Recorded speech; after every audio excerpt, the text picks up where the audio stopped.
passive optical networks, especially when used in the enterprise or indoor office environment. As compared to a traditional structured cabling environment where you would use, workgroup switches and things like that, those kinds of devices make, I'll say, heat rooms and within your building. They're hard to cool. You can't redistribute the heat for efficient purposes. They consume a lot of electricity. And with passive optical networks, very similar to what has been deployed in a lot of fiber to the home type environments, we've brought that into the enterprise network. At the heart of it, you start out with what's called an OLT, or an enterprise aggregation switch. I'm showing the Motorola Access 1800. You're able to use also Tel Labs and other brands that are out there. What happens here is you have your uplinks in the center from your traditional core router. So we're not getting rid of your core router. All communication still is from your core router out to your ultimate device. So we have 10 gig uplinks here from that core router. We have 12 1 gig uplinks. And then there are 14 line cards. Each line card has 4 single mode outputs. In a PON, we work with a single strand of single mode fiber all the way to the desktop. It's not a transmit and receive pair. Each one of these outputs we would take into the front end of a cassette, just simple fiber cassette, single input. Outside the back end is an MPO connector, allowing us to put 12 fibers on a single connector. I'm going to step back to what happens here. You can either run this with 14 line cards fully populated with 56 outputs. And those 56 outputs, as we go through our 1x32 splitters, which I'll show you in a minute, that means we can service 1,792 of these ONTs. Each one of these ONTs has up to 4 gigabit Ethernet ports with PoE. We can also do this with POTS lines, 2 POTS lines, and an RF connection for coaxial video. If you choose to use all 14, as I mentioned, we have 1,792 of these ONTs, making this 7,168 gigabit Ethernet ports. You can also choose to split this particular chassis and use a primary side and a secondary side. And that primary and secondary side, we may take a path A cable and plug into here, and a path B cable, a physically redundant cable path, into here. If something should happen between this link anywhere out to the ONT, this chassis will automatically switch over to the backup port going through our 2x32 splitter, and that gives you the physical redundancy and 5 nines reliability on the chassis. From this TFP panel, we have the cassette. It's an MPO. We now connect to this box right here, which we call our fiber distribution hub. These are very similar in nature to what was used in outside plant fiber to the home deployments, and really this becomes your IDF. So instead of having a 100 or 200 square foot room with many racks and heating and cooling and things like that, this is your fiber distribution hub, which is your IDF. Inside the hub, it's a double swing door, and what I have inside here is a reel of cable on the bottom.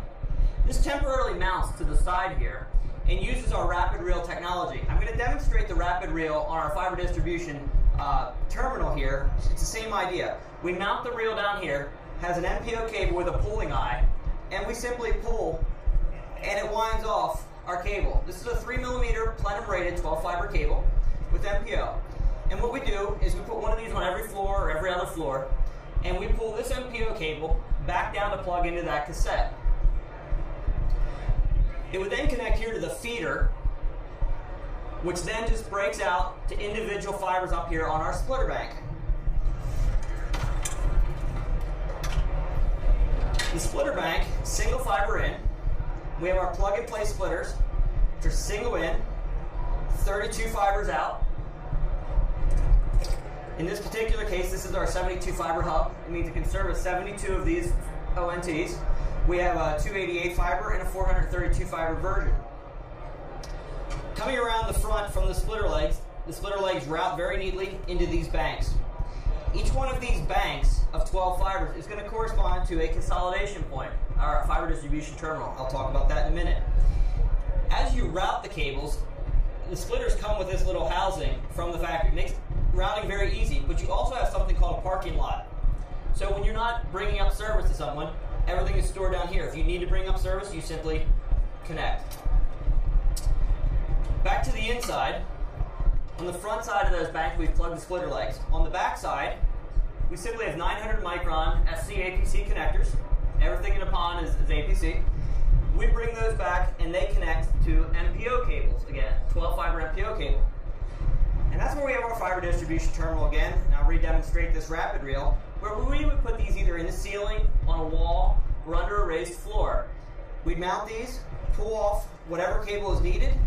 It comes back into the fiber distribution hub and plugs into one of the MPO connectors. Each one of these MPOs corresponds to one of these banks of 12. What this rapid reel system does is it allows very, very fast deployment of your cable. It also takes all of your long haul cable coming up the riser and your farthest distance out in the horizontal to be on a 3mm jacketed cable, not bulk of cable requiring a bunch of racks and extra material. So this is the fiber distribution terminal on the inside. As I mentioned, it's a consolidation point.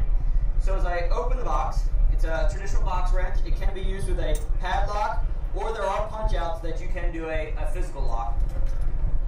Inside, we have a traditional patch field. So this is 4 SC APCs. And again, we've come from the MPO from the hub right into here. This gives you 4 individual outputs for each of these banks. This is the 12 fiber. We have a 24 fiber that is another bank of 3. From here, we would take a patch cord out of this NEMA rated box, it's all plenum rated, and plug in to an ONT. As I'm showing here is a Motorola, and I have 2 different variants of Telelabs ONTs as well.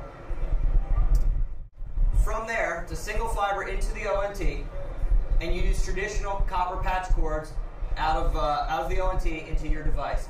So basically, it's any IP-enabled RJ45 Ethernet device can be connected to the PON. It is a highly secure to AES 128 encryption within the whole system. It's just a very, very efficient, about 50% savings in energy and a significant capital investment savings by going this route as compared to a traditional LAN. One other thing that I can show you is in that physical redundancy I mentioned earlier, we have a box that's this type of box here, which is a smaller type hub. But as it opens from the backside, there, on the backside, we still have our 1x32 or 2x32 splitter. I mentioned earlier that the physically redundant cable path, where we bring a path A and a path B in, and that path A or path B would connect to the 2x32 splitter, come out, plug to the back side of this faceplate, and the front side swing door opens to a 32 fiber patch field, which again would connect to your ONT. If plug and play is not your flavor, these boxes and these boxes are available as with splitter options. This particular one right here, if I remove the splitter, there's a splice tray right behind it, and you can splice your pigtail in.